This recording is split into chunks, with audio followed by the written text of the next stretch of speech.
Band Mulher de volta e no programa de hoje a gente vai aproveitar a data de finados para falar sobre um assunto que a gente evita, né? Muitas vezes a gente não gosta de falar, que é sobre como lidar com o luto. A gente vem aí de uma pandemia que fez com que a gente tivesse que enfrentar o risco da morte bem de perto. Perdemos mais de 600 mil pessoas, pais, mães, avós, amigos, filhos.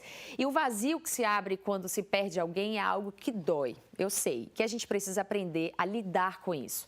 Então, para conversar sobre esse assunto, eu tenho duas convidadas aqui no estúdio. A gente recebe a pneumologista especialista em cuidados paliativos, Yane Amorim. Oi, Yane, seja bem-vinda. Obrigada, Pam.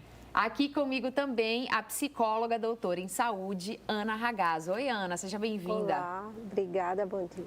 Bom, a gente está aqui para falar sobre esse assunto que é difícil, né? Acho que o brasileiro não sabe muito bem falar sobre morte, falar sobre luto.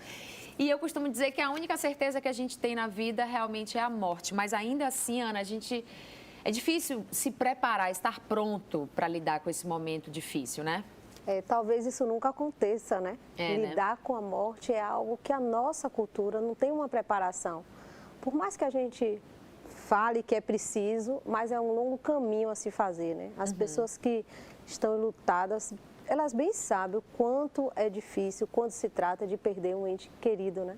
E até aquelas pessoas que acham que tem a oportunidade de se despedir daquela pessoa que já está ali fechando o seu ciclo de vida, ainda assim é difícil realmente saber que você nunca mais vai ver aquela pessoa, né? Saber que você nunca mais vai falar com essa pessoa. Dói mesmo, dói, é triste e eu acho que é uma questão cultural também. No Brasil, a gente não lida muito bem com a morte. A gente vai mostrar daqui a pouco, inclusive, em outros lugares, outras culturas, como é que lidam com esse momento de partida. Yane Amorim é especialista em cuidados paliativos, como eu falei aqui. Yane, eu queria que você começasse explicando para a gente o que são esses cuidados paliativos.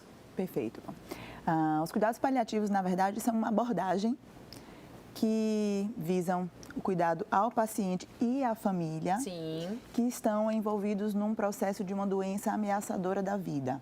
Tá? Aliviar sofrimento como? Priorizando o cuidado e o controle adequado dos sintomas em diversas fases da doença, envolvendo uma abordagem psíquica, social e espiritual, além da física. Tá? Então, é essa abordagem dedicada a toda doença ameaçadora da vida. Sim. Tá? Então, quanto mais precoce a gente consegue envolver o paciente e a família nesse processo, nessa abordagem, melhor para passar por toda a fase difícil da doença, né? Chegando à morte. Exato. E o cuidado paliativo, mais importante da gente falar, é que ele não para quando o doente falece, né? A gente tem toda uma abordagem ao familiar enlutado e isso também faz parte dessa abordagem. Eu vi que você marcou muito realmente essa coisa da família, né? Porque a morte, ela atinge todo o ciclo familiar, né? Pelo menos as pessoas mais próximas ali ficam abaladas. E uma coisa que eu percebi, que eu fiquei pensando naquele dia, como a morte afeta, de fato, a rotina de uma família. Porque como a gente não se prepara para a morte, às vezes também a gente não planeja o que vai acontecer depois que a gente morrer, né? Assim, como é que eu vou deixar as minhas coisas, para quem eu vou deixar o quê, enfim, um caso de herança, mas, enfim, resolver algumas questões familiares, né? Briga na família, ou então promover as pazes numa família. Perfeito. Então, a família é profundamente afetada também com a partida, né? Por isso que a gente coloca sempre o nome núcleo do cuidado. O núcleo do cuidado é o paciente e sua família, né? A gente, enquanto profissional de saúde, muitas vezes não está apto nem acostumado a abordar esse tipo de cenário. Sim, né? A parte social, é entender que existem questões burocráticas que precisam ser resolvidas e se a gente consegue acompanhar um doente durante todo um processo de adoecimento e deixar a família segura e o próprio paciente também seguro disso, é importante. Com certeza. É importante. Ana, você acha que a gente precisa, de fato, sofrer o luto? Assim, eu digo até fisicamente chorar, ficar triste, é importante? É importante. Não é assim, né? É do ponto de vista mesmo, assim, da ciência. Se você for parar para analisar, né, a gente vai fazendo vários tratamentos e seguindo com o que tem de melhor evidência para tratar o paciente. A gente sabe que a melhor forma de tratar o luto é, de fato, aceitando. é aceitando que esse familiar já não está mais aqui.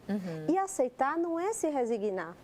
Sim. É saber que eu tenho saudade, que eu amo essa pessoa, que eu tenho uma história com ela, mas é saber que chegou o momento dessa pessoa aí.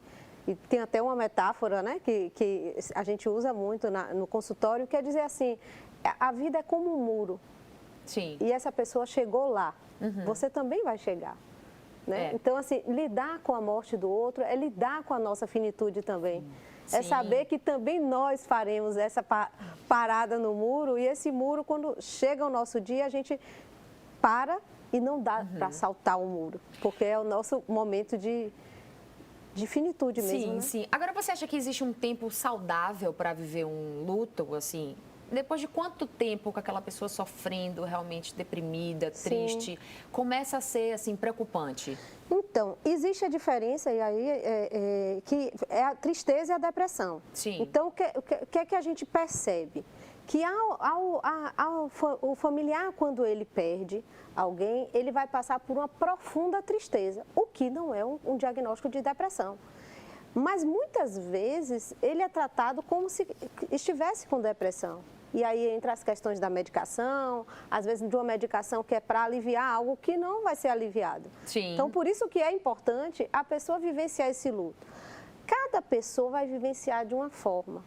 Quanto mais cedo essa pessoa aprender, né, a lidar com isso, mais cedo ela vai. Sim.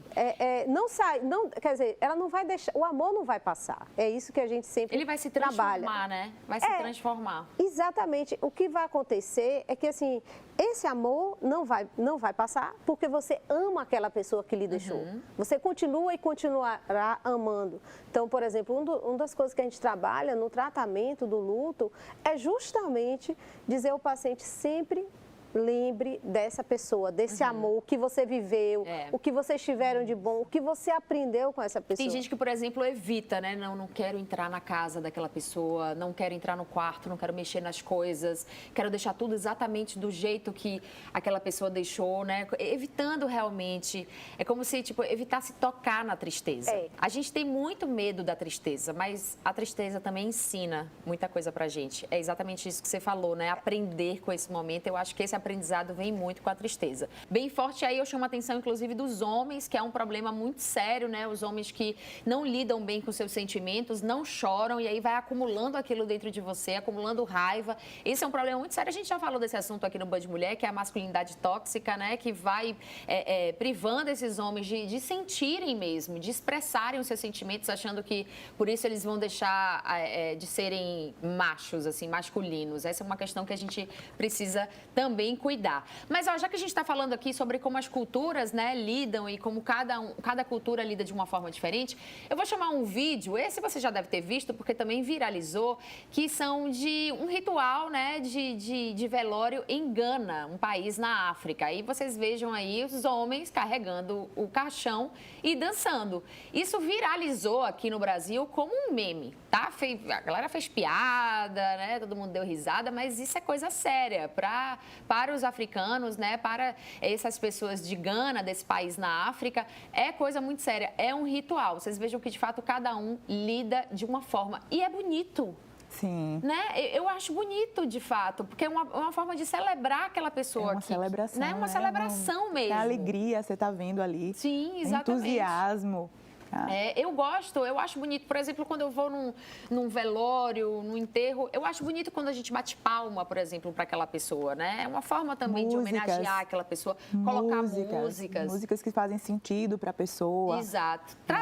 Tentar trazer um pouco mais de leveza para aquele momento, perfeito. Mas sem negar o que está acontecendo ali. Vou mostrar também uma outra situação, aí eu vou pedir para colocar imagens, né? Uma outra situação que aí é do México, que no México, minha gente, a morte é celebrada, e aí é festa mesmo. É banda na rua, é passeata, é desfile na rua, e isso está acontecendo hoje no México. Essas imagens não são de hoje, é claro, mas isso, né, o Dia de Finados é comemorado assim, no México. Você veja que é a cultura, a coisa da caveira, né? Todo mundo com os rostos pintados aí de caveira. Isso é uma marca cultural muito forte, completamente diferente do Brasil, né, Ana? Claro, e observe como depende dessa perspectiva de interpretação da morte. Se você for olhar como a pessoa interpreta, então é algo muito da cultura, e cultura é algo que é muito forte. Né? Muda toda a cosmovisão daquela população. Então, por exemplo, se para uns a morte é algo que acabou, parou, encerrou, para outros é a continuidade de algo. Então, essa forma de enxergar também, interpretar esse coletivo, né? Esse imaginário coletivo, você vê como vai mudar essa perspectiva, né? É isso aí, ó. Aproveita aí esse dia de hoje para conversar com sua família sobre esse assunto. Eu sei, ninguém gosta muito de falar sobre morte, mas a gente precisa conversar sobre esse assunto mesmo, resolver algumas questões, inclusive falar. Acho que é importante falar como você quer que seja esse momento, né? O seu velório. Vamos conversar mais sobre isso no próximo bloco, eu acho importante também. Bom, a gente está aproveitando, né, o Dia de Finados para falar sobre como lidar com o luto, para falar sobre morte, um assunto pesado, eu sei, mas que é importante que a gente converse sobre esse assunto. Eu estou aqui com a Yane Amorim, ela que é pneumologista e especialista em cuidados paliativos, e com a Ana Ragazzo, que é psicóloga. A gente falou no outro bloco também sobre como é importante a gente planejar esse momento, porque já é uma outra questão. Quando a pessoa morre, a família que tem que cuidar de tudo, né? A família que tem que produzir o velório, enfim, tudo. E aí começa, às vezes, os conflitos, porque um quer de uma forma, o outro quer de outra forma. Então, se a pessoa deixasse isso pronto, organizado, Yane, você não acha que... Facilita, né? Facilita? A gente tem, como você falou... Comunicado, né? Comunicar isso. Ainda é um tabu falar sobre isso, né? Em muitas casas, em muitas famílias. Mas dentro da abordagem paliativa, muitas vezes a gente acompanha o paciente num processo de adoecimento longo até.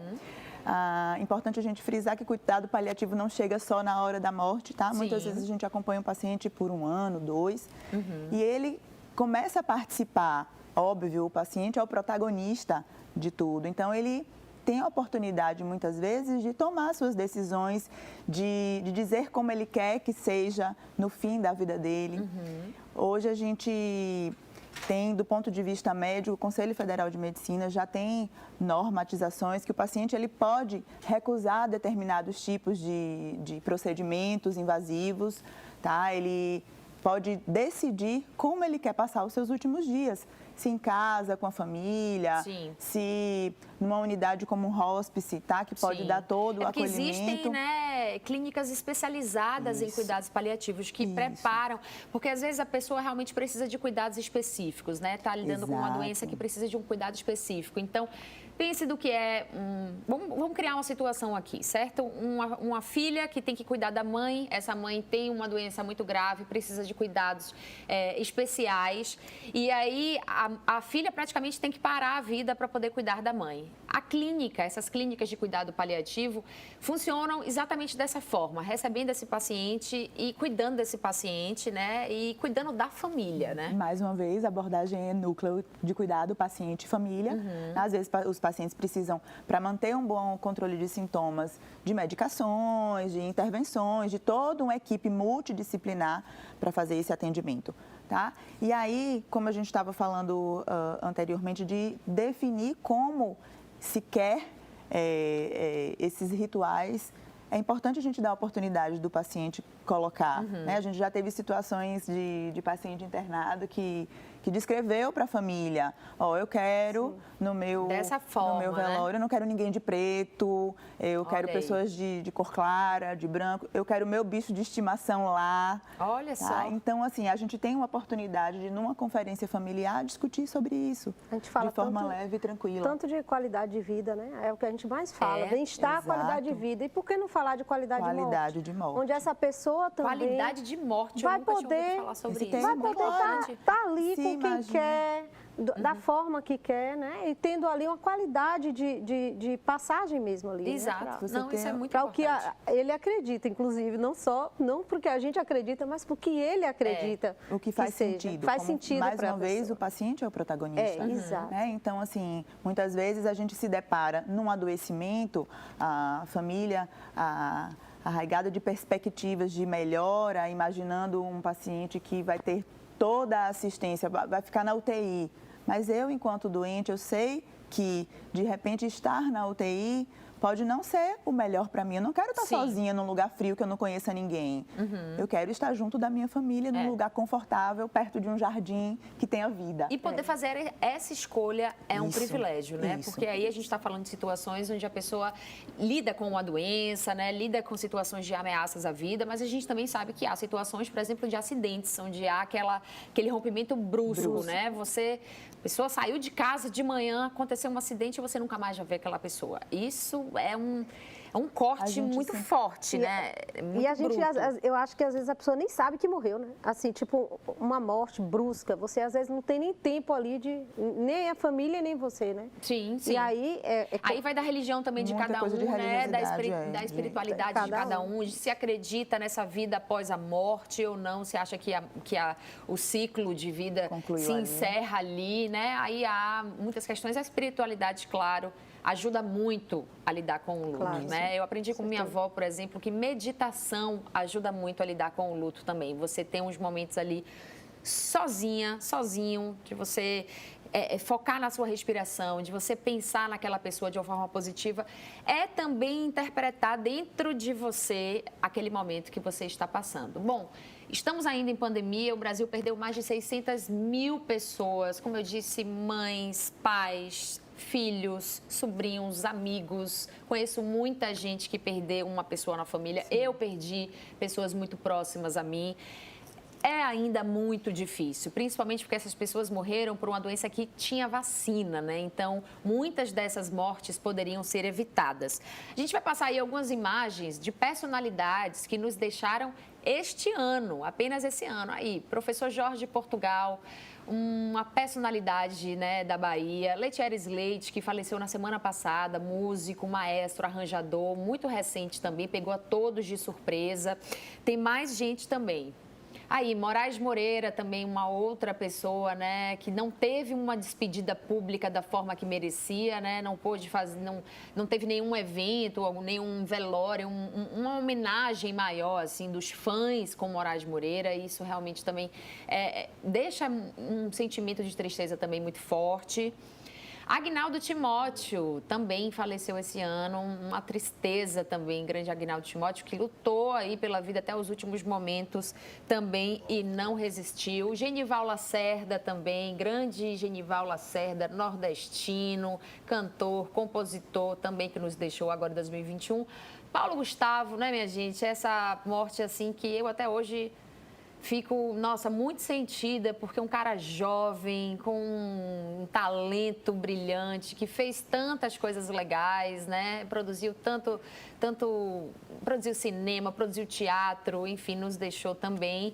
Nissete Bruno também faleceu esse ano, vítima de Covid, também foi uma perda muito grande, né? Uma atriz consagrada da dramaturgia nacional. Eva Vilma também é outra que nos deixou, também uma atriz consagrada, também muito triste a passagem de Eva Vilma. E Orlando Gomes, Seu Peru, famoso Seu Peru aí da escolinha do professor Raimundo também, que nos deixou esse ano. Enfim, inúmeras pessoas, né? A gente poderia falar o nome de várias pessoas famosas e não famosas também. Você pode aproveitar também esse momento para pensar nessas pessoas. Muitas vezes foi assim, uma morte atrás da outra, Ana. A gente teve que realmente, nunca a gente precisou lidar tão de próximo assim com a morte, né?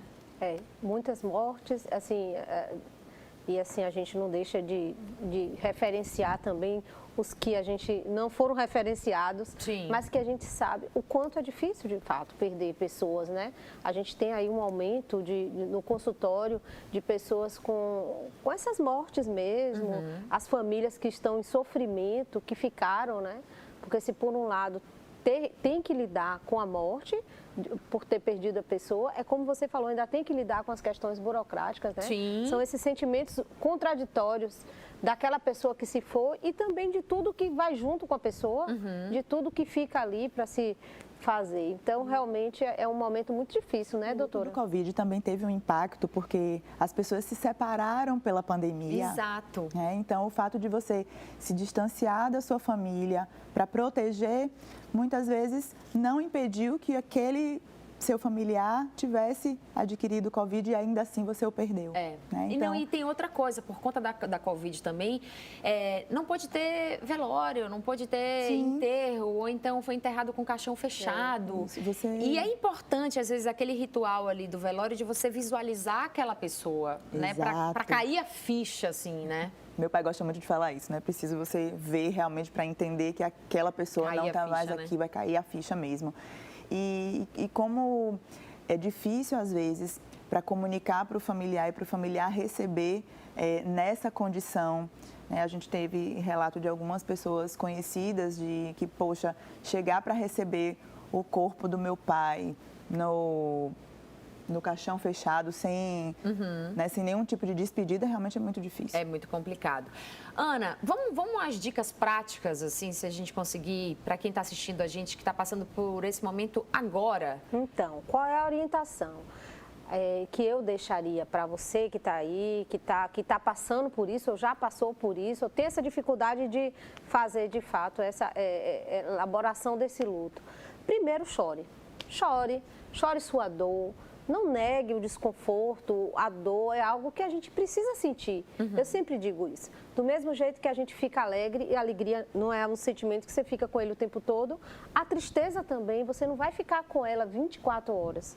Você vai ter momentos ainda de alegria, ainda que você tenha perdido alguém. Então, chore a sua dor, né? Aprender a lidar com esse desconforto é importante. Fazer uma terapia é extremamente importante, porque você vai ter um espaço ali, que não é um espaço que você tem qualquer, é um espaço com um profissional que vai ouvir você falar sobre a sua dor, sobre a sua perda. Então, eu acho que fazer terapia e vivenciar essa dor é algo muito importante. E mais do que isso, lembre dessa pessoa que esteve ao seu lado. Registre esses momentos, se for preciso, faça um diário. Lembre sempre dessas memórias. É bom, né? Escrever é bom, porque é bom você colocar para fora de alguma forma. Exatamente. Né? Se você não é muito de papo, de conversa, talvez escrevendo ali seja uma boa forma, né, de você conseguir administrar esse momento. Ione, existem técnicas de cuidados paliativos para se fazer, por exemplo, em casa, né? Ou para, enfim, abordagens de cuidado paliativo que a gente pode começar a implementar ali no núcleo familiar? Na verdade, o cuidado paliativo, ele é, como a gente fala, é a abordagem que pode ser em qualquer lugar. Né? A gente faz consultório de cuidado paliativo, a gente atende o paciente no domicílio, a gente atende no hospital e a gente atende no hospice. Então, perpassa por a condição do adoecimento, né, que permite você cuidar do paciente no domicílio, né, e muitas vezes ir até o fim da vida no domicílio também. Sim. Tá? Então... Agora, eu fiquei pensando aqui, você como médica, especialista em cuidados paliativos, você lida muito com a morte, né? Sim. Como é para você? Essa é a pergunta acho que eu mais respondo. Né? Primeiro que a morte não é... A gente não trava uma luta contra a morte. Acho que a gente disse isso aqui o programa inteiro. Né? A morte faz parte da vida. Então, reforçar a vida foi algo que me fez admirar ainda mais a abordagem paliativa. Sim. Tá? Porque é um dos princípios do cuidado paliativo, reafirmar a vida. A morte faz parte da vida. Então, trouxe para mim uma oportunidade de autoconhecimento. Sim. Trouxe para mim a oportunidade de autocuidado, porque para a gente cuidar de alguém que está sofrendo, a gente precisa estar bem. Então, foi uma mudança de paradigma para mim e um crescimento muito grande. Então, hoje, eu agradeço cada paciente, cada família que passou por mim, e muitos espero que ainda passem, para me garantir mais ensinamento, sabe? Cada vez mais bonito. Reafirmar a vida. É porque quando a gente lida com a morte, a gente imediatamente pensa, nossa, vou agradecer pela minha vida, agradecer por estar vivo. É também uma forma de valorizar a nossa vida, né, Ana? Sim, claro, naturalmente a gente sabe que, lembra da metáfora do muro que a gente viu no programa? Que o outro vai, mas eu também vou. Porque se a gente pensar que existe essa finitude, apesar de não falar dela, a gente vai se dando conta de que a gente está aqui, isso aqui é uma passagem, né? E é como um trem que cada um vai descendo no próximo vagão. Né? É isso aí. Olha, minha gente, Band Mulher está terminando. Nosso assunto foi importante aqui hoje. Eu espero realmente que tenha ajudado você que está passando por esse momento. Meus sentimentos a todos que perderam aí um familiar, uma pessoa querida nesse momento de Covid. Por isso que a gente tem que realmente continuar se cuidando. A gente falou aqui no programa, a máscara funciona como uma vacina. A vacina não evita a transmissão, não evita que você pegue a Covid, né? Ela evita, sim, casos graves. E aí a gente já sabe também que essa doença se manifesta de uma forma diferente em cada pessoa. Então, consciência sempre para a gente se cuidar. Muito obrigada. Iane Amorim, muito obrigada. Ana Ragazzo aqui pela participação. A gente voltou a ter assim, duas convidadas aqui no estúdio. Quem acompanha o Band Mulher há muito tempo sabe como era o nosso formato antes. A gente parou de receber essas convidadas por conta da pandemia. Aos poucos a gente vai restabelecendo aqui essas presenças no estúdio. Um beijo para você, uma ótima tarde. Amanhã eu estou de volta. Até lá. Tchau, se cuide.